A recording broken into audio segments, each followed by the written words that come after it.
Carlos Sainz in victory. Australia 2024. And George Russell crashes. Singapore 2023. He wins another race. George Russell crashes. Silverstone 2022. Carlos's first win, big win, and George Russell crashed at that race too. Kind of a tough stat for George Russell, but you know what? What a great win for Carlos Sainz 2 weeks after appendicitis surgery, which is just absolutely crazy. He was talking about how his guts felt as they rolled around in the car, and he said it's not like it hurts, but he's like, you're aware of it. You know it's there, Tim.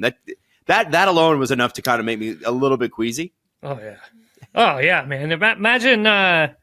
Imagine like feeling that and dealing with that, like, you know, during a race weekend or even during a Grand Prix. I mean, that would be so very uncomfortable. It would be so uncomfortable, Adam. Like, it'd be the worst, dude. Absolute worst. Absolutely. Very a weird feeling. And you know what? The thing was, Carlos Sainz, there was a bit of a battle with Max Verstappen. And I think we should talk about that because Carlos seemed to pass Max pretty easily with DRS early on in the race.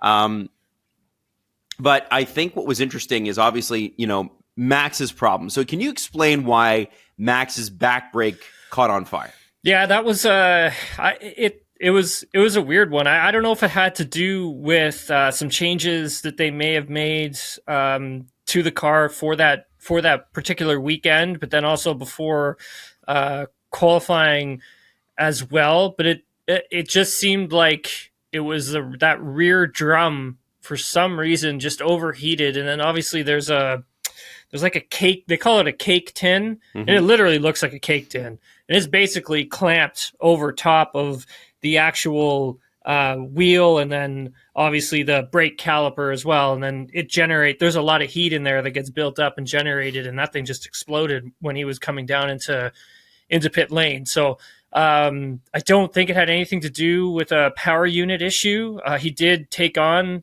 new power unit elements for this weekend. Max did. So did Daniel Ricciardo. So did Yuki Tsunoda. So did Sergio Perez.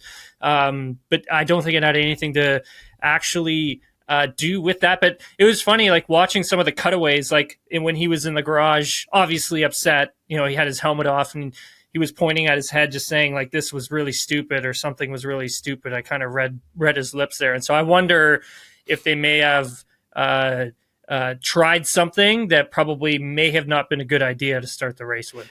Well, I wondered about that too. Or is that just Max being intense and you know, you got your testosterone's up, you're fired up and that can happen. Yeah, for sure. It could have been something like that as well. I think it would have been tough either way for Max to win this race, Adam. I really do. I think Ferrari had the advantage. I just think Carlos Sainz screwed up in qualifying, and so did Charles Leclerc, and neither one of them could really put the lap together that they needed to out-qualify Max. Ferrari was on it this weekend, and I'd said it coming into this race. I'd said it during the race weekend, and saying it again. Like, Ferrari was legit the fastest team, and I think even Sergio Perez at the end of the race, he even acknowledged the fact that if Max hadn't have been out of the race, Carlos would have beaten him. Yeah, which is, I think, a big thing to say. Now, if I was Sergio Perez and I'm talking to the press about that, I don't want to go see Max right away afterwards because I'm sure he wouldn't react well to a comment like that. Nope. He'd probably have something to say. But, you know, you're right, Tim. Like Carlos Sainz in that last lap that he put in qualifying this weekend had a purple sector in Sector 1, a green in Sector 2. Had he not gone yellow in Sector 3, right? If he had messed something up in turn that turn 9-10 complex, which is like an extremely fast left-hander, right-hander, and that's where we saw. I posted this. I think I sent it to you, but I posted this qualifying simulator that literally had both cars, their laps, their lines, what they were doing in their final push lap, and that's exactly where Max had gained the advantage. And I think it just was just a little bit of a mistake in between that 9-10 complex, which is really tricky to navigate when you're going at those speeds. But I mean, Ferrari was right there, Adam. I mean, even hearing from Andrea Stella after this one, like he even said, like, you know, Ferrari had the pace this weekend, and he felt that even McLaren could have given Red Bull trouble during the race as well. And then clearly, obviously, did, right, with Lando and Oscar being ahead of Perez. Being ahead of Perez. Yeah, and sticking to Carlos for a bit, because I want to talk. Sorry, I want to put Carlos to the side for a second, which is difficult because he won the race, and this is a big deal. I want to talk about Ferrari, and I want to talk about their step forward. We'll get to McLaren later, but Ferrari has an unbelievably talented driver lineup. We already knew that, right? Obviously, next year with Lewis Hamilton coming in, that remains the case. How big is it? How much of a accomplishment is it? And I don't think people will realize this for a few weeks until we start to see more things go Ferrari's way. How big is it that there's going to be a battle here? Because it seemed like even in preseason testing that Red Bull were ahead. And last year they were way ahead. It's huge. I think at the beginning of the season, there was a lot of just doom and gloom. Like even being in Bahrain and covering that first race of the season, covering testing, and then seeing what the Red Bull could do up close and personal was a little shocking. And I was kind of even saying like this isn't going to go well for anyone this year. Mm-hmm. And as we kind of we rolled into Jeddah, and then I started to kind of do a little bit of data research on comparisons between years, between tracks, between drivers, between teams. Really started to bleed out that, oh, dang, Ferrari actually isn't as far behind as they were this time last year. And they're still not that far behind from where they left off from last year, which they left off quite strongly in. Mm-hmm. And I thought, okay, well, let's see some more tracks, right? I said it on the pod, we need more data. We need more data points. We need to understand where is Red Bull's advantage? How much is that advantage? And can they be brought back? Once we get to Australia, I wasn't expecting, Ferrari or anyone to really pressure Red Bull. I wasn't really expecting pressure on Red Bull, especially from Ferrari. Yep. Not until we kind of got to the European leg, round 7, round 8. And all of a sudden, the Red Bull couldn't handle the graining issues that everybody was having trouble with all weekend, which is quite surprising because Red Bull's actually really good with the tire. And Ferrari just seemed to really hit the ground running with their setup. They really came to the track. They were so prepared, which is, it's hard to say sometimes about Ferrari, right? Because they put up a lot of mistakes. They put out a lot of mistakes, and not always is that the driver's fault. A lot of it's internal. A lot of it has to do with the team behind the scenes. But we got to give credit to Frederick Vasseur. That's probably a conversation for a little later in the pod. But he's really pulled that team together because they hit the ground running at him. And I think Japan, that may be Red Bull track for sure. Mm-hmm. China as well. But I think once we start to maybe Miami, Ferrari could kind of be there. And then I think also Canada could be a really good track for Ferrari at the same time.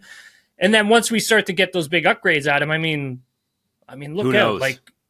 Who knows?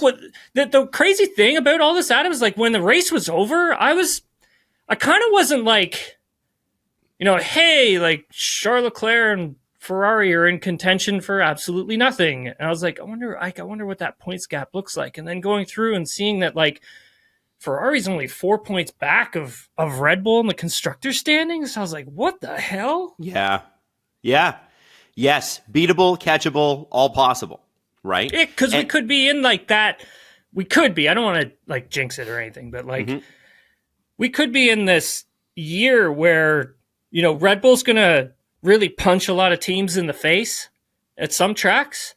But there's going to be, I think, some tracks where those other teams are just going to counterpunch and punch them in the face. And I think it's all going to come down to the upgrades, like I was talking about last episode. Right. And how you harvest points. Really, where I see there being an advantage to Ferrari, because so let's just say Suzuka and the Chinese Grand Prix are Red Bull centric tracks. The one thing that I can see happening is that even though Perez did finish second in the first 2 races of the year, I want to grant you that, I can see Charles Leclerc and Carlos Sainz, or one of the two, beating Perez at those tracks anyway. And what it comes down to is maybe they don't win. Maybe they're not in contention. If Carlos and Charles are, neck and neck with each other, maybe they're not beating Max Verstappen for the Drivers' Championship, but we could be talking about a team championship. And if Carlos continues the racing the way he does, then we could be talking about a driver A, driver B situation. And I think that is what people wanted. Last year, obviously, you saw greatness in a way, and I think it's a little unfair to Max Verstappen how he was treated in that victory, because I still think there was some holdover from a couple of years before that in 2021, which, he won under dubious circumstances. I think everybody can agree on that, but he did win. He is recognized as a world champion, and there's been this thing that sort of followed them afterwards ever since, right? It's been this like, even though they put together the greatest season of all time, I believe in 20 years, people are going to look back at that and marvel and just go, that's the craziest Formula One team of all time. How did that even happen?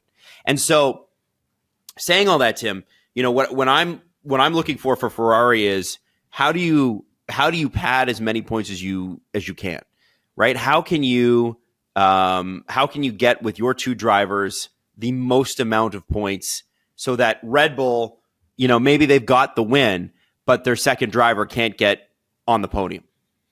Lock him out of the podium, put him down there, let him fight with McLaren, let him fight with Mercedes if they're in it, or Aston Martin if they're in it.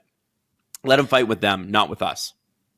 I think like a big part of it's on Sergio's shoulders to, show up every single weekend and to make sure that he's delivering as best he can. Look, I don't like crapping on drivers, not unless they really deserve it. I don't really think Sergio deserves a ton of crap being thrown at him, but at the moment he's a bit of the weak link within Red Bull Racing when we talk about the on-track performances, because he hasn't closed that gap to Max enough just yet. I mean, is it better than where he was last season? Yes. Does it need to be even better? Yes, it does. And that's one of the things with that second Red Bull seat. And we heard, Christian Horner talk about it last year. We heard also Helmut Marko talk about it last year. A big component of that is making sure that whoever is in that second seat is, close to Max, not qualifying, further towards the rear, but making sure that they're close by so they can cover off, undercut, overcut, cover off another driver trying to, make up a move to gain position on Max. So I think we're going to start to really see that, Adam, as this season keeps progressing. I mean, there's no question, Max is the favorite almost every race we go to, but we now see that there is another team here that's really going to be able to put pressure on them, can really challenge them for race victories, but at the same time, they actually can really challenge them in the constructors' standings. But At the same time, like for Ferrari, Adam, like they have to be perfect every weekend. Yep. Both drivers. Yep. And I really feel that they have that driver lineup. Whenever, and a good part of the report, you can see this is last season, whenever Carlos has a really great weekend, Leclerc counterpunches and he has a really great weekend the next week. And then Carlos comes back the week after that, and then Leclerc will come back the week after that. And what they're doing, that pushes the team forward in terms of the development, but it also pushes the drivers to make sure that they're like outdoing each other, but pushing each other at the same time, which is huge because with, Red Bull, you're not getting that, right? It's Max, Yep. Sergio, Max, Sergio, Max, Sergio. So it makes things a little more difficult when you're trying to win a constructors when you have something like that happening at a team. Right.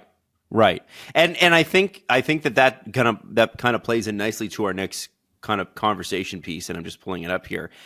Is Christian Horner talking about what they want out of this driver or out of that secondary spot? And what he said today, which was very interesting, is we want to field the best pairing that we can, and sometimes you got to look outside the pool. You've got a very fast, unemployed driver win today's race, so the market is reasonably fluid. So it's fair to say that, and I believe they've already met. Red Bull and Carlos Sainz are on each other's radar. I think Carlos Sainz Sr. was seen in the Red Bull paddock in the first couple of weeks to have a meeting? Yeah. I actually saw Carlos's dad having lunch with Helmut and Christian during Bahrain. So Okay.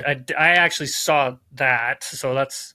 So you can. They're confirm definitely having conversations. Let's just say I think like Carlos's dad is probably having conversations with everybody down pit lane. 100%. And Tim, like, wouldn't you? I mean, like, you got to talk to everybody, especially after winning a race. That's a pretty spectacular endorsement.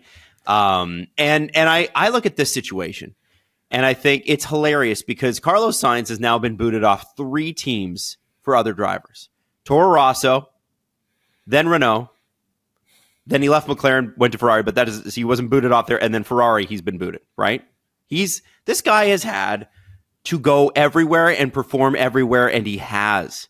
And so part of me was thinking, if you're going to move Checo out of that spot for Red Bull, obviously Daniel Ricciardo would be great because Daniel and Max love each other and they have a good time. But, Daniel, who we can talk about later, hasn't performed to the level that I think Red Bull were hoping. Yeah. And so if you're going to look outside of the driver pool, Carlos Sainz is a guy that's always fast and has seen a ton of adversity and a ton of change, and probably wouldn't be as intimidated with Max Verstappen since he knows him. I don't know how well they got along at Toro Rosso, but it really doesn't matter because they were kids too, right? So I feel like Carlos could be able to handle Max's, quirks. Yeah, I think it's a question of, do you want to go back to that program? They may have a really good car in 2025, but who's to say that, their power unit program for 2026 is going to be really good? And I think for Carlos, like, even though, he sits there and he jokes like, hey, I'm jobless. And then you've got both Lando and Charles Leclerc singing his praises post-race about what a great teammate he is. He's such a hard worker, and someone needs to hire him. And then you have Carlos joking like, hey, like, these are my two favorite teammates. Yeah. I think a few more performances like this, Adam, and it's like I had said, I could see him in that Mercedes seat. And it's kind of like, why would you want to go? Why would you want to go back to Red Bull, right? Like, you got out of there, like, you got to Formula One, you got the opportunity, you're able to get out of there, you're able to move around.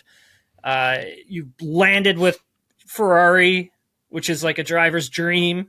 Mm-hmm. You got to win with Ferrari, which is a driver's dream. 3 races so far. And your value and your stock is like nice and high. I don't know if I would want to go and play number 2 to Max. I don't know if I would want to do that if I'm him. I would look more along the lines of like that Mercedes seat and like, is George really the number 1 guy there now? Well, and so that brings us to, let's talk about Mercedes Day. Toto Wolff said this. The big headline is, I want to punch myself in the nose, but it's a much longer quote than that. So he said there were times in the race where we massively lacked pace, and there were times at the end where you compare yourself and you're like, okay, we're still doing okay. We're still not where we want to be, though. But if you could see the second stint, Fernando was on medium tire and we couldn't come anywhere close. The lap times looked like a second off of McLaren's lap times. Suddenly, the last stint, we went for it, not worrying about too much, and the lap times were competitive. Not for Carlos Sainz, but it was much, much better. So obviously on one side, he's like, I want to punch myself in the nose. On the other side, it's a testimony of that. When you get things right, you can turn it around pretty quickly. You've just got to continue to believe. But at this very moment, it's a tough time for us. So obviously, Lewis Hamilton's car just shutting off is, and it does happen, but you don't want it to happen at one of the top teams, right? Especially Mercedes, especially Lewis. He's called it the worst start of his career. How much do you put on Lewis for that start? Well, I mean, he is in the car, he is driving it, so he has to take part of the responsibility in that. I think also at the same time, though, Adam, like, they're still trying to learn and understand a totally new philosophy of race car for this regulation. One of the things that I've always found really interesting when watching these teams make these quick decisions to change their philosophies is how long it takes them to understand that there's a really small little sweet spot within the regulation and within the car that they've developed that they've got to find and nail so they can have decent performances, and in some tracks have really, really, really great performances. The thing with Mercedes is it's so much learning right now. Like, you're learning about a totally new car package. You've taken this massive step away from something that you were working at for a year and a half to go down this other direction, and it's just going to take some time. But for Lewis, like he's really struggled at him. Like, it's really hasn't not been good for him. Like, but George hasn't. Like, I mean, obviously George had a huge crash today, but sure, outside of that, both drivers DNFing. George has done okay with this new car. I believe he's out qualified Lewis in every single race so far. Well, and so Tim, a couple of things I want to ask. First off, do you think Ferrari's concerned? Not with Mercedes, I don't think. Like, no, I mean, like, are they concerned about Lewis? I don't think so. I mean, he's a 7-time world champion. Like, you don't worry about that. Okay. You don't really worry about things like that. I think he's probably looking at their car going, I can't wait. Yeah, I always kind of look at when drivers get into Formula One, what are they sort of given?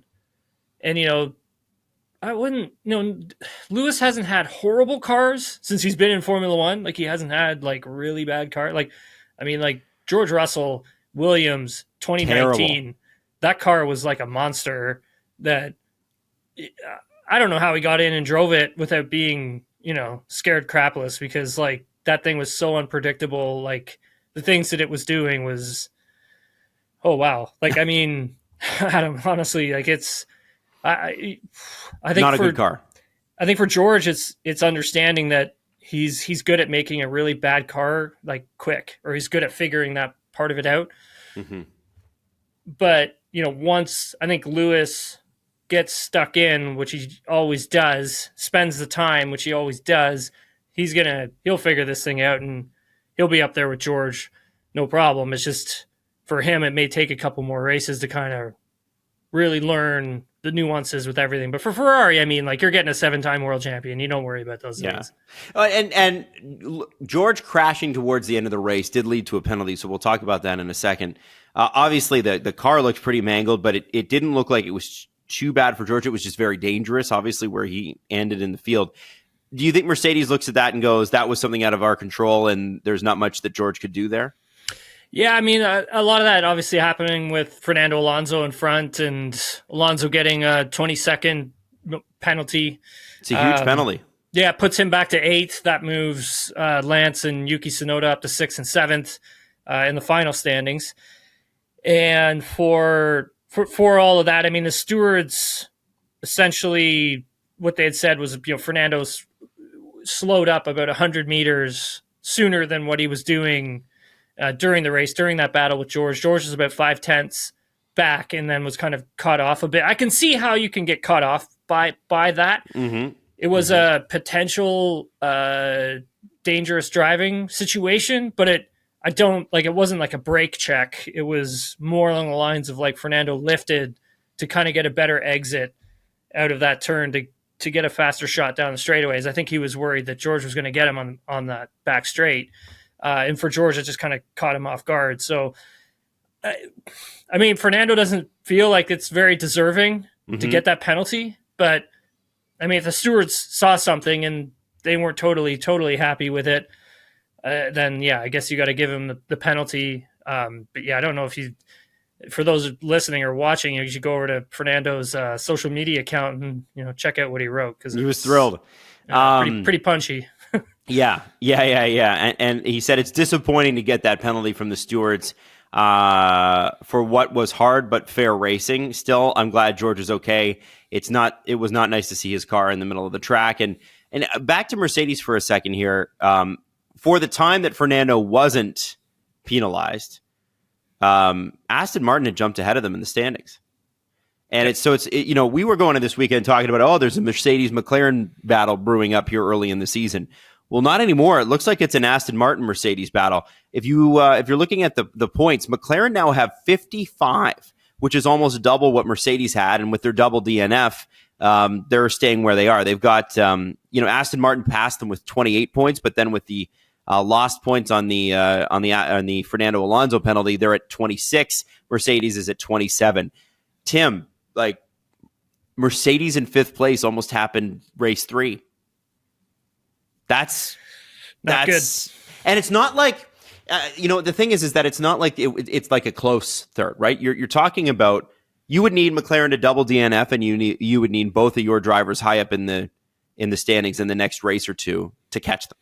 Yeah, it's all going to come down. That's what I was saying. Like, the season is going to be really close. Like, yeah, it's going to be fine details, fine margins all over. We're going to be critiquing like the smallest of errors that some people may look at and be like, yeah, whatever. But like, when you look at the finer details, it does add up to a bigger problem. And so it was interesting, listening to Total Wolff following the race on Sunday, and it just sounds like they have some sort of a correlation issue that they're having with something at the factory is not translating to what they're getting on the track. Mm-hmm. And, for certain things like that, I always tend to wonder, like, do they have a bug in the system somewhere that is just not sorting it out for them, and they're having to, run around with their, chasing their tail, so to speak. And I think they are. That's exactly kind of what's going on here, because I don't think they've got a horrible car, Adam. Like, no, I don't think so either. Like, listening to George, like, speaking with Georgia in Bahrain, like, he was like, hey, look, this car is actually not that bad. Not as bad as last year's, and we just got to learn it and figure it out. And so something that's happening back at the factory is not translating into what's going on out on the racetrack. So those are those fine details, man. You got to figure out if you want to start closing in on these teams and not finish 5th in the constructors, because like Aston Martin's 1 point back, man. Like, they're 1 point back. That's something that nobody would have expected, right? Yeah. Along those lines, Sauber, I don't know if you saw this, were fined £5,000 for a bad pit stop. They actually showed it on the Sky Sports / TSN broadcast, where and this is the second time this has happened. Bottas had another 28-second pit stop that probably robbed him of a shot of scoring points. And I guess a wheel nut came out of the gun and rolled into pit lane, and therefore it was in the path of other cars. This is compounding on some problems they've had earlier. Seems like sloppy pit stopping, and they do have new pit stop guns, right? Is that, I having never used a pit stop gun, would that be something that you have to get used to? Like, is that something that, like, the techs are like, man, this is completely different. I wasn't prepared for this. I mean, it could be just a coincidence, but at the same time, when it's happening, like, what is it, twice already, or what did they have twice in 3 races? Yeah, I can't remember if they had one in Bahrain or not, but, like, anyways, Bahrain. Yeah, so the wheel nut caused lengthy issues for Bottas and Joe Granu in Bahrain and in Jeddah. Yeah, I thought so.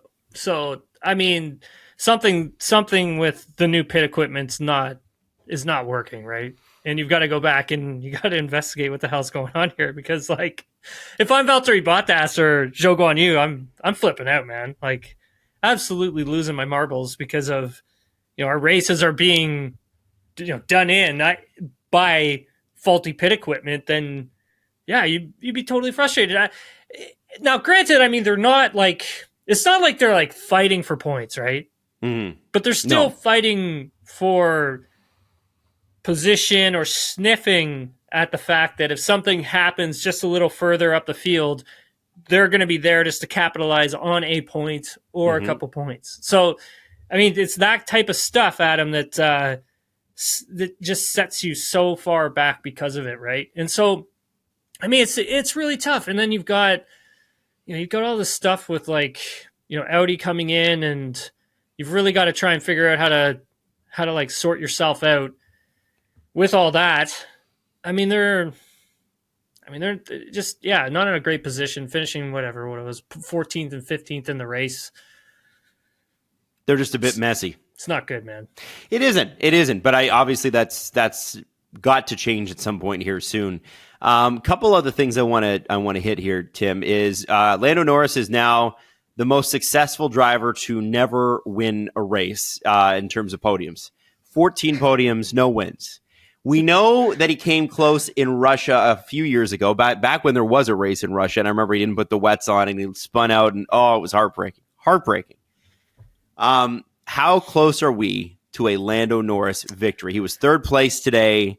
He was second place a few times last year, although never close because of Max. How close has McLaren finally given this driver a car that can win a race? Because I don't think he's ever had one before.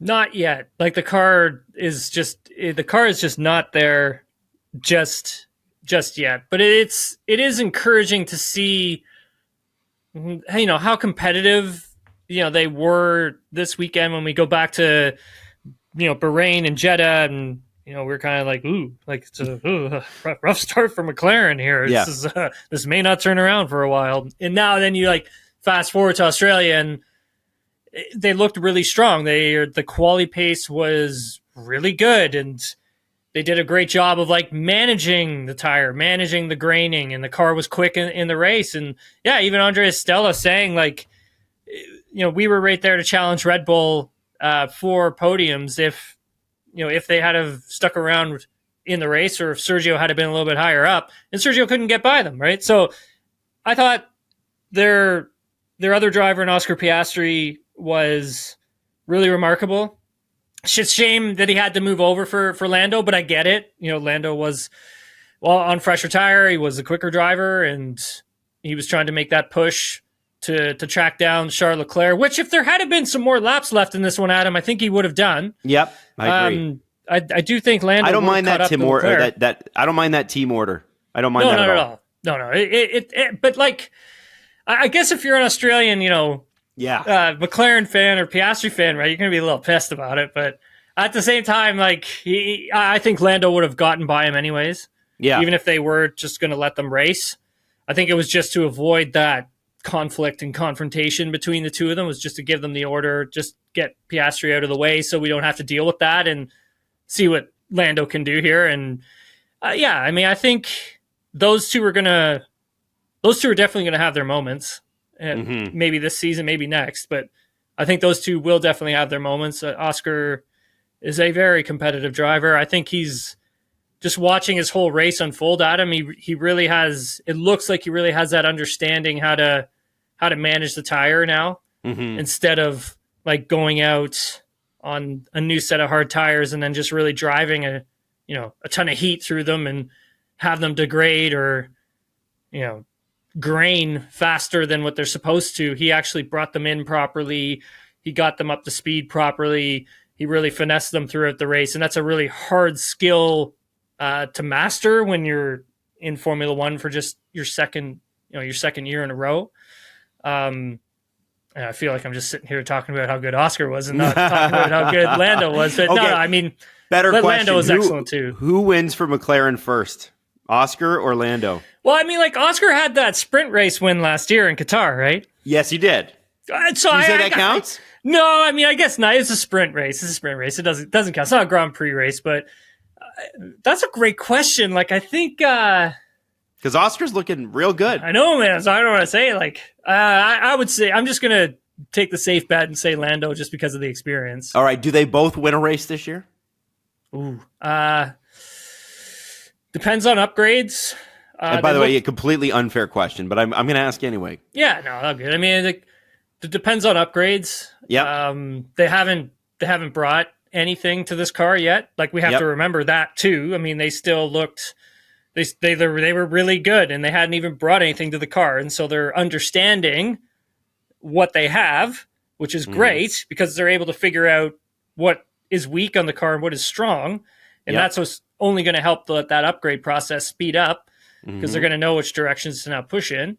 So when they bring big upgrades, we do see it happen out on the track. So I think if they're in the right situation, if they nail the first big upgrade, I could see McLaren potentially winning a race this season. Okay. Yeah. Now, I don't know. They look good in the race, Adam. They could have challenged, like, if Verstappen has stayed in the race and he didn't have a brake issue, they were fairly confident that they could have challenged him for a podium place. That's major. That's major. It's huge. But it is going to take, I think there's going to be a mental hurdle there with Max because he's sort of like Darth Vader right now. He's just so undefeated. You're kind of like, you do need to, like, you There's need a to car get in over front of him and he uses the force. Yeah, it feels like that sometimes. I think you're going to have to, with Max, there's going to be a mental hurdle for a few of these drivers. Even if they're friends off the track, there's winning and then there's beating Max. And that's the thing is that, Carlos may have beaten Max, in theory would have beaten Max, but didn't beat Max. And I think that's going to be interesting. He beat him, but it wasn't Carlos's driving that beat him. It was so this is the thing, right, Tim? Like what did they used to say, guys with Tiger Woods, like Tiger Woods was always like in the last pairing of the day. And if there were new guys that had come through that had a really good round 2 or round 3 in any particular tournament and they were going against Tiger on the Sunday, a lot of the times they would just melt under the pressure of being next to Tiger, right? And I wonder if Max is sort of at that level where kind of like where Lewis is too when he's got a good car. It's like, okay, yes, I could win, but I'm going up against that guy. And I'm curious to see how the Landos, the Oscars, Carlos Sainz, Charles Leclerc, how those guys react to going, okay, we're going head-to-head with Max, and he doesn't have a mechanical problem today. How do I beat him? That was qualifying. Yes. That's what qualifying was. That was 2-3 drivers, battling one driver for pole position. It wasn't so much car-based. Obviously the cars have to be good and they have to be capable and they have to do what the drivers need it to do so they can feel confident and be aggressive. But that qualifying session was all driver, all of it. Like every single part of that entire thing was Max Verstappen, like just taking pole, being at the limit, being at his best, and then the other two just making a little bit of a mistake. So we don't really know like what does their best actually look like, and we know what Charles Leclerc's best in qualifying looks like. Adam, he's like, I would say he's the fastest one lap quali driver in the field. So, last question before we go, because I know there's plenty to cover this week. And we got to talk about Lance. Like he had a good. You want to talk about? Okay, all right. Well, I got a couple things. Let's go Lance. Let's go Lance, because I have a question. I have a question for the backfield, but let's talk Lance because he did have a great day, and as usual, gets zero credit for it. He had a great weekend. Like I think this was one of his like all around. Like it's hard for a driver to put a weekend together and be fast, quick, perfect in literally every single session. Mm-hmm. He bounced back well from the mistake in Jeddah, and he was quick right out of the gates. He challenged Fernando in every single session. He probably would have beaten Fernando flat out in the race if it hadn't have been for the VSC for Lewis's stricken car. Mm-hmm. And at the end of it, he did beat him, obviously, but that was because of Fernando getting the penalty. But I think for Lance, if he's able to like whatever he was able to do for that entire weekend, if you just take that and put it into every single weekend moving forward, he's going to have quite a bit of success this season. Yeah, and that's this is the thing. Like last year, he comes into the race, like his first race, with 2 broken wrists, and anybody that's ever broken anything will tell you it takes weeks to do it, weeks to come back from it. You saw the kind of pain he was in on Drive to Survive and what he was able to do. I know that you're a Lance Stroll truther, Tim Rainey. You are pro Lance and have always been. Can these next few races be his coming out party truly in Formula One? Yeah, I think, and he's said it himself. Like he's said it that openly, to us on TV, and most recently in a sit-down interview I did with him in Bahrain. And if he's able to put everything together throughout the entire weekend, he knows what he's capable of doing and where he can be. He flat out said it. Mm-hmm. And that's exactly what he did this weekend. He took the car, which wasn't great this weekend, and he made it as good as that car could actually be for the entire weekend, not just for one day. Mm-hmm. It was for the whole thing. And I think, like I said, if he's able to just take all of that and try and gain that consistency of just trying to be as perfect as you possibly can for every single weekend for the entire season, then you're going to have some really good success. But I mean, you're going up against Fernando Alonso. He's a two-time Formula One world champion. He's probably one of the greatest race car drivers of all time ever. He can make anything fast. Yep. So you've got the teammate. And he was right there behind you. He's going to push you, right? Like, he's going to push you. But he was right there behind him. Or sorry, in front of him. Yes. He was right there. Like, totally, those two cars, it's a little bit weird how much they've been together in the early going of, like, in terms of placement, like one after the other. They're right there with each other, which is last year was not always the case. And so that's exciting for Lance, I think. Yeah, and a lot of the stuff with last year, I mean, like you had said, he was injured coming in. You lose all that time testing, so you're already starting on the back foot coming in, and then you've got to, like, scramble to learn and keep up with Fernando at the same time, which is another type of pressure. And then you've got the media on top of that, adding the more pressure to it, but that's Formula One. Mm-hmm. And then, you have the team making mistakes, and then you have Lance making mistakes, and then all of these things just start compounding itself, and then the car goes into a different direction, and then you lose your way with that, and you've got to come back from that. And then the team starts experimenting with things, and as a driver, you're just trying to, like, keep your feet on the ground and understand what you've got in front of you. So I'm not making excuses for Lance, but there are other things with all these drivers on the grid that happen behind the scenes that we know nothing about. Yep. I mean, Daniel Ricciardo is a very good example of I do want to hit that next. I want to talk about that next. But this is what I'm saying. It's like, Daniel Ricciardo is an incredible driver. We know that. Yep. So what's going on behind the scenes? Like, what's happening with the car? Because he has said some stuff to Sky Sports that, had me going like, ooh, what's that? So it's not always what we see on the track that we just quickly assume that a driver is junk. It's, what else is not allowing the driver to reach the potential? Right. Now, I wanted to frame that Daniel Ricciardo thing, if you don't mind us talking about it here. Yeah, for sure. In his particular way, because obviously I forget, Tim, sometimes, like, because Tim and I actually, if you're listening to this, Tim and I talk all the time on text, so I'm never sure if we mentioned it on the show or not, but the Logan Sargent sitting out for Alex Albon, did we talk about that on the show, or was that after? We didn't get to talk. Well, so we just texted about Logan. Yeah, so we did text it. Yeah, we didn't get to actually, we didn't get to talk about it because I think, we taped on Thursday morning, and that stuff didn't come out till Friday evening. Right. And so I have my days blurred. But I mean, it was one of the most dramatic moments of the early season. Alex Albon getting into a really nasty crash around the same spot, actually, that George Russell did. And I believe, anyway. I think so. Yeah, same spot, same corner. Alex actually crashed in that corner last year during the Grand Prix. Oh, wow. Okay. So he crashed in the same corner.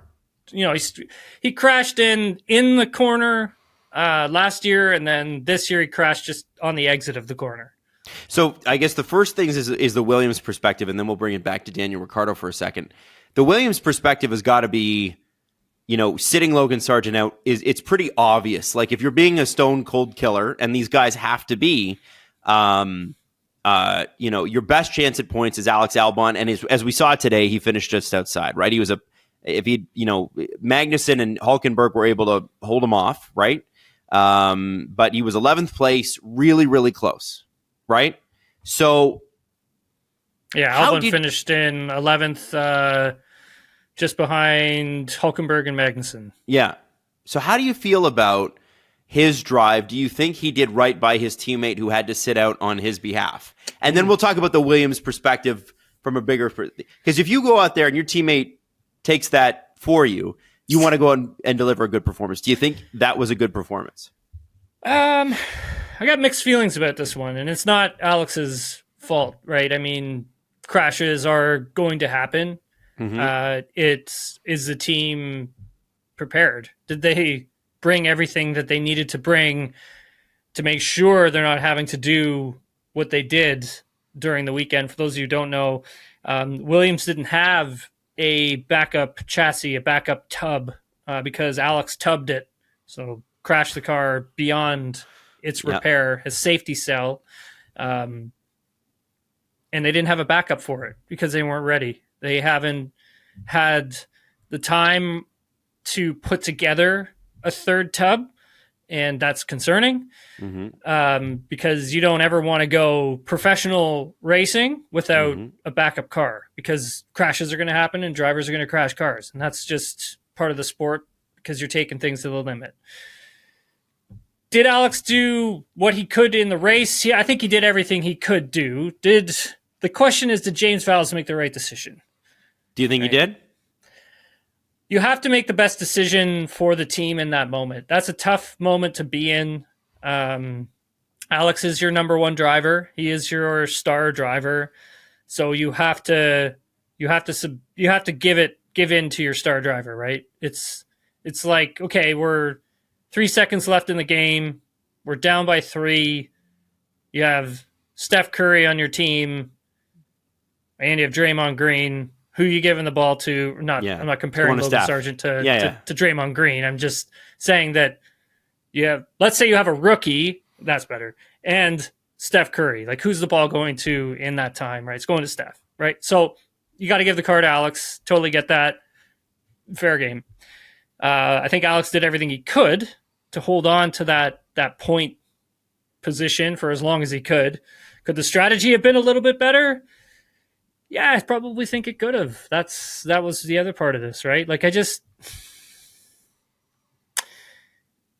a lot of things going on at Williams that, I didn't even know we could talk about some of this stuff until I saw that there were some articles floating around online about this Excel spreadsheet that Williams had been using to make race cars since 2003. Tell us about this. What is this? So we got to sit down and speak with. Well, we got to have breakfast with James Vowels during the Bahrain Grand Prix, and I can't remember if he let us know about this during just the breakfast portion, because that was kind of like off the record. You're there with him for like 45 minutes or whatever, and you're kind of just shooting the breeze. And then you do kind of like a 10-minute on the record type deal. And I couldn't remember if this story was actually on the record or off the record, but I guess it was on the record because there's articles that are now just starting to float around the internet about what James had said. So essentially, the team had been using an Excel spreadsheet to build a race car, build a Formula One car. And the problem is that like Microsoft Excel has so many components to it, and you're entering thousands and thousands of pieces of data, parts, screws, everything into this Excel spreadsheet. You lose things, and you lose like parts, and you can't find parts. And this was something that James had actually said to me during last time I got to sit down and like have a meal with the guy, which is actually really cool. And I'm glad Williams does do that because you learn a lot. But yeah, this was back in the British Grand Prix in July last year. And essentially it was like, we sometimes get to a point where we actually lose a part and we can't find it. And kind of like, what do you mean you can't find it? Like, it's just like, it's gone. Like we can't find where the part went to. And I think a big part of all of that has to do with building things through an Excel spreadsheet where other teams are so far advanced. Like they have a way different, like, organized archival system that can locate everything that they need whenever they need it. So during the winter months, they basically had to go through and take everything that they had on Excel and start dumping it into newer programming to speed things up, to make things more streamlined, to bring more departments together so they can actually communicate and they can get things built and put to the car fast enough. But in doing all of that, Adam, it put them on the back foot because they were too busy trying to do that instead of trying to get the car ready and out the door. Like, they were really struggling to try and get one car on the track for testing in Bahrain. Like, we didn't even see their race car, Adam, until it did a filming day. I think it was like 2 days. It was like 1 or 2 days before Bahrain testing kicked off. Wow. And, Tim, listening to that, it makes you wonder as a complete outsider, can they not walk and chew gum? Can they not do two things at the same time? Because to me, the car is sort of paramount. The Excel document aside, can't you hire some interns to do that? Some kids right out of university who are in data analytics and let them do the transfer while everybody else works on the car, because you had such great momentum last year. And they've started well. Like, it's not like it's been terrible. But I mean, except for this weekend, which was not great having, neither, one of the cars on the grid. You're right. They actually are doing better this time compared to last season. But Tim, the car is better. My question to you earlier this weekend was, how do you not have a third chassis? I know, this is it, right? So they didn't have time to build a third chassis? That's right. It's just getting lost in all of this, but you basically know you're going to take some pain. Yeah. As James Vowels kind of like looks at things, he knows like we got a lot of work to do behind the scenes. And that's something he has always said. And this was one of the things he was talking about. He just actually spoke to us about it, being like, this is what's going on. And it's kind of like, oh, wow. Like, you just don't really know how bad things are behind a team when it comes to putting these cars together until someone actually comes out and like explains. And now you kind of see why they are where they're at. Mm-hmm. Is because of what they decided to do in the wintertime, which had to be done anyways. You just had to pick a time of when you were going to do it. And that's probably the only time you actually really, really had. And you knew that it was going to screw you up at some point. And sure enough, it's like a perfect storm. Wow. You have a big enough crash that caused the most amount of damage, that ruined a car, and now you're stuck.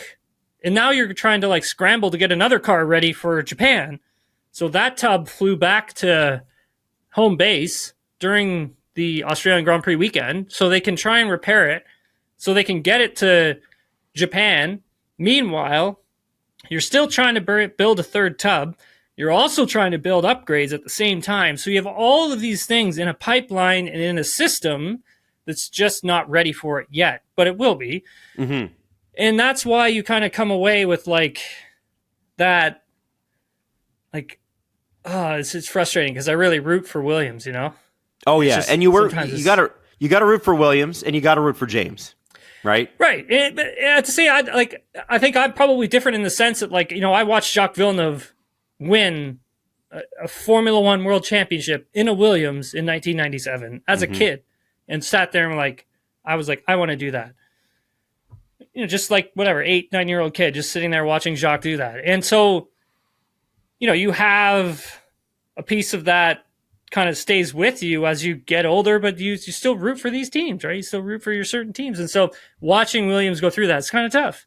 Yeah. Tough. It is. It is. I mean, to me, they've been one of the more exciting teams. Like I told you, I'm a McLaren fan through and through, but if there's a team in the back half of the field that I have a soft spot for, it's Williams. And for sure. And it's because of what they stand for, where they were with Claire Williams 3-4 years ago versus where they are now. It's just so fundamentally different. Watching that unfold this weekend, part of me wonders because in the middle of this, for at least from a media perspective, what I always look at is what is this going to look like in a month, and what is this going to look like in several years? In a month, this might be one of those things where, damn, they wish they had that extra chassis because they could have had some points, and Haas are pulling ahead of them, and Haas, who are surprisingly fast this year. In 5 years, I wonder if we look at a weekend like this as part of the growing pains that needed to happen to drag the ghost of Williams into the 21st century. Really and truly to pull them into. Yeah, I agree. You actually could contend. You could get into the top 5 without, there being some sort of disaster on the track. Like, this feels to me like, okay, we took a risk. We had to take a risk because we couldn't keep building a car from an Excel sheet. And we got burned for it. But in the end of the day, it is growing pains. And these things needed to happen. And the factory's outdated. And the guns are outdated. And this is outdated. That's outdated. Everything's outdated with Williams. I wonder, Tim, if they look at this and they go, okay, we're accepting this right now. This will not be acceptable at Williams going forward. But it is growing pains and we got to do it. Yeah. Like at some point, if you want to be a successful team and you want to compete with, all of these other teams that are going up and down the grid now, and now you see how close the gaps are between the teams because of this new regulation. And so like your stuff has to be dialed in, man. Like you can't have any holes anywhere. And so for this team, like to take a bit of pain now for maybe some long-term gain, I mean, it's either way, it's the right thing to do. Either way, what James and Pat Fry have had to do with that team so far is the right thing, because they have actually shown progress. Even with a car that got slapped together at the last minute, it's still actually not a bad race car. And who knows how well it'll develop later on down the road once they start learning more from it. So, yeah, totally agree with you, man. I think it's something you have to do, and in hopes of this paying off like 2-3 years down the road, for sure. Now, I want to talk about Daniel Ricciardo, because obviously the watch is on for him potentially as an outside shot now to be the Red Bull second driver next year. There's a lot of Yuki Tsunoda fans out there who are very happy with the fact that Yuki's had 2 great races since the dust up in Bahrain. Yeah. And Yuki did another great job today. He really did. I mean, it's Sunday morning. I guess it happened super early this morning. So yeah, he did a great job. But I look at Daniel Ricciardo's 12th place finish, which people are calling like a failure. And I look at Alex Albon's 12th or 11th place finish, which people are saying pretty good drive. And I understand that Yuki and Daniel are in the same car. But for me, I don't think there was ever going to be a realistic shot that Yuki Tsunoda was going to the Red Bull big team. And I don't think there ever will be. I think that there is a Honda connection there. And I think Red Bull's moving away from Honda. And I think that Red Bull had him in there. And it was important for Honda to have Yuki on the grid, and Yuki belongs on the grid. I just don't think Yuki's future is at Red Bull. I think Yuki knows it. Yeah. And I think Red Bull does too. Yeah, I think I now seeing, and we still need to sample more races, but from just the first 3 races, it kind of just feels like neither one of these drivers is a driver that this team is gearing to bring up. Right, not yet. That's the sense, anyways, from what everybody is saying, because Helmut Marko is still going after both drivers this weekend, like in the media. And so, I mean, it makes you like really curious as to like, okay, well, I mean, he's really putting the pressure on here. So they're trying to make a decision on what they're doing next year quite quickly here. Well, I think they're trying to put the pressure on, but Tim, like I look at that and I go, okay, well, that's just Red Bull though, right? Yeah, but it does seem like a lot sooner than we've had in the past. Like, usually we don't hear much from Red Bull Racing on the junior team and the junior program until a little later in the season, and who's doing well, who isn't doing well, who needs to do a little bit better, et cetera, et cetera. But now it's like, hey, we're only 3 races in here, actually 2, when Helmut Marko has started to talk about it, and it doesn't sound like what Yuki's doing is good enough, and it also doesn't sound like what Daniel's doing is good enough and fair enough, right? I mean, he's not driving really well right now. But Adam, I just thought like the comments that Daniel made after qualifying were interesting. Like I'm paraphrasing here, but essentially being like, hey, look, like something's not right here. And I think he's gearing towards like there's something not right with the car, because the lap that he did, he felt that was a good lap in qualifying. Obviously, the lap time got deleted. Yep. I went back and rewatched his onboard camera. It was a really good lap. It was a good lap. And even I thought when I was watching it, like, how the hell did that guy not get out of Q1 with this? I mean, obviously he had track limits, but that would have put him in 11th. He would have been in Q2, no problem. Yeah, but even if he didn't have track limits on the exit of that corner, like he still would have gotten into Q2. It still would have been enough. It wasn't enough of an advantage, but I mean, track limits are track limits. But still, like, for him to come out and be like, look, if something's not right here, like, something's just not right. Cause like I'm putting in good laps and like, for some reason it's not translating to lap time. And something we've never really heard Daniel actually like really say, is that, hey, I know I'm doing a really good job here. And I know what I'm doing should be equaling lap time. So there is something else sort of going on here. Usually Ricciardo's pretty transparent in that way where it's like, I'm not doing a good enough job. I remember his time at McLaren, he really beat himself up a lot. Yeah. What do you think that is? Do you think there's a legitimate issue with his car versus Yuki's, or is it adjusting to a new car, or what is it?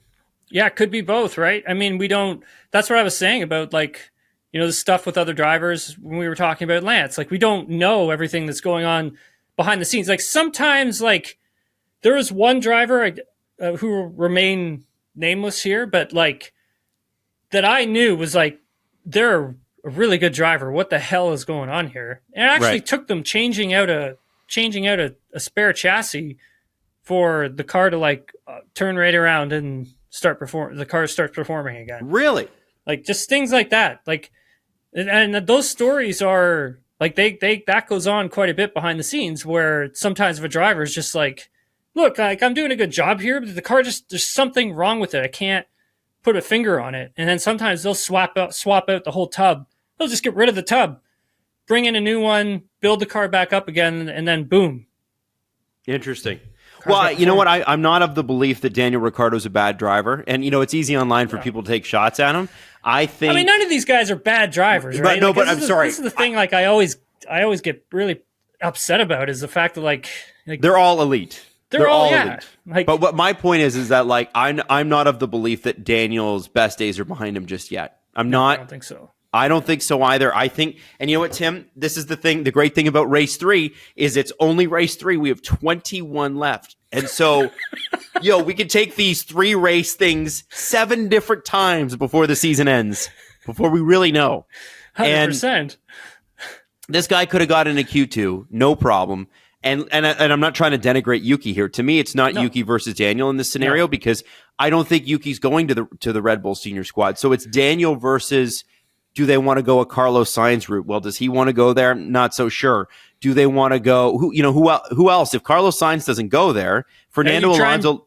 You try and bring Sergio back, or you have to maybe convince Fernando. But like, if you're going to bring Fernando Alonso over your big team at Red Bull Racing, I mean, I'll tell you who's not, who's going to push you for number 1 position at that team. I mean, it's going to be Fernando. Like, he's going to be pushing. He's going to be pushing Max. He's going to say Fernando's going to tell you what he thinks.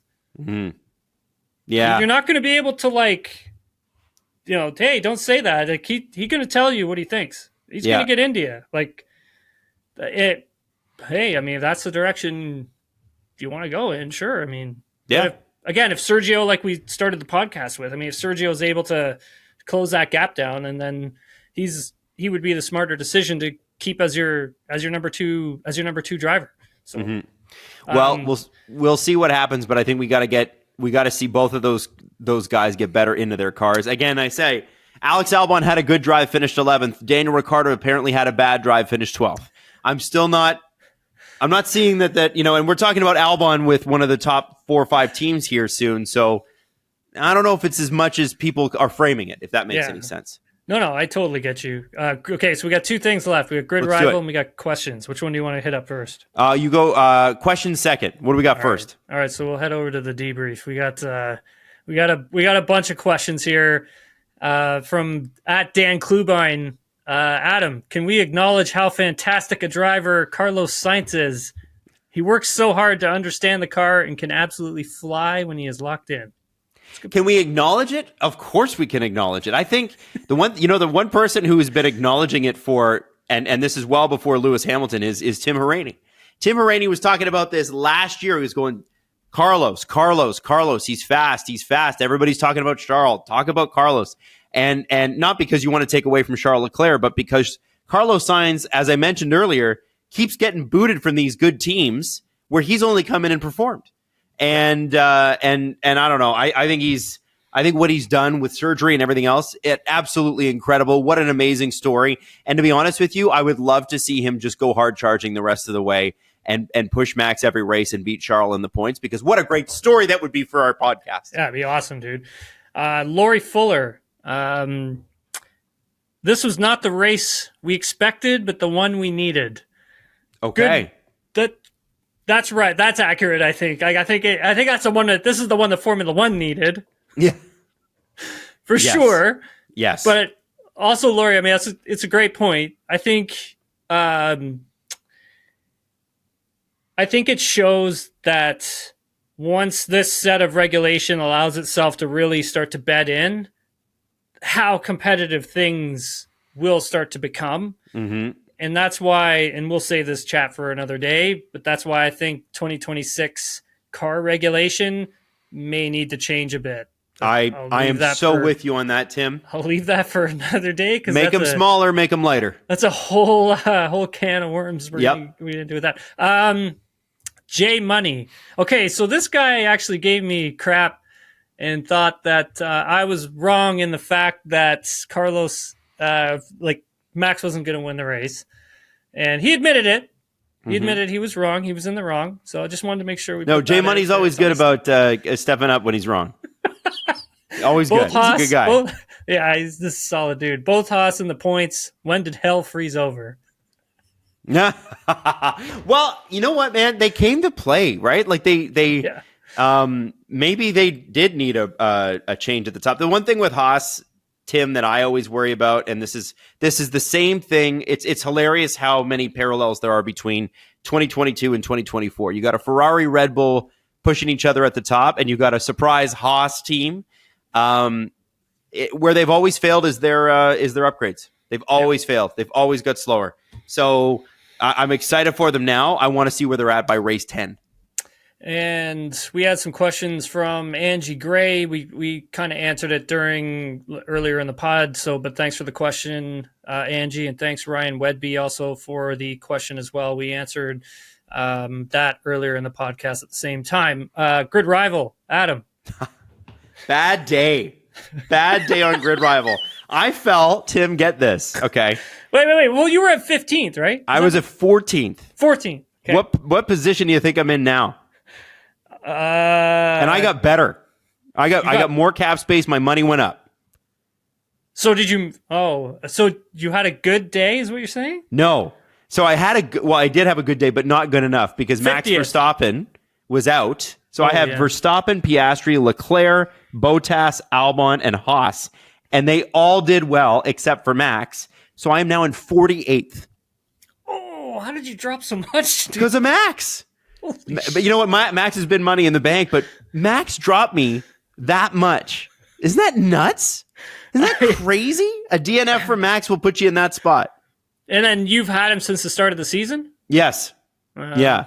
So, listen, he's been money in the bank. You can't really go wrong with Max Verstappen, but damn, that really stung. I think that was his first DNF, Adam, since same race, 2022. Yep, when it overheated.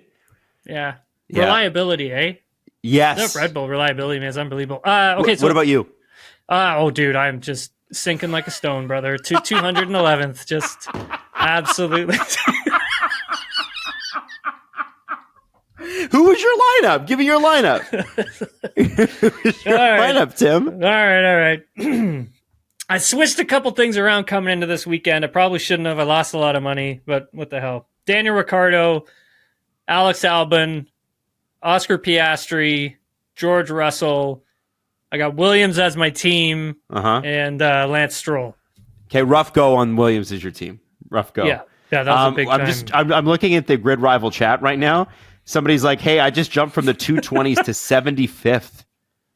How are we having such big swings, man? I know. Well, it's early in the season, and I'm looking at the new the leaderboard, and the top three are Sunhar, MS18, and Michael 5067722. They all got over 1,000 points, and each of them gained something in the neighborhood of $8 to $9 million in their cap room in one race, and it just the lineup to go with this race was Leclerc, Sainz, Stroll, Tsunoda, Ricciardo, and Ferrari. All of those went up for Sunhar, and that's an enormous. Yeah, that's the things you can't count on. Yeah, that's huge. Yeah, I'm gonna jump into that chat and stir some stuff up. Oh yeah, I was talking a lot of nonsense, and I'm looking terrible for it. So Tim, thank you so much, and we're going to talk a little later this week because I'm sure there'll be more falling out. And we got Gavin Ward.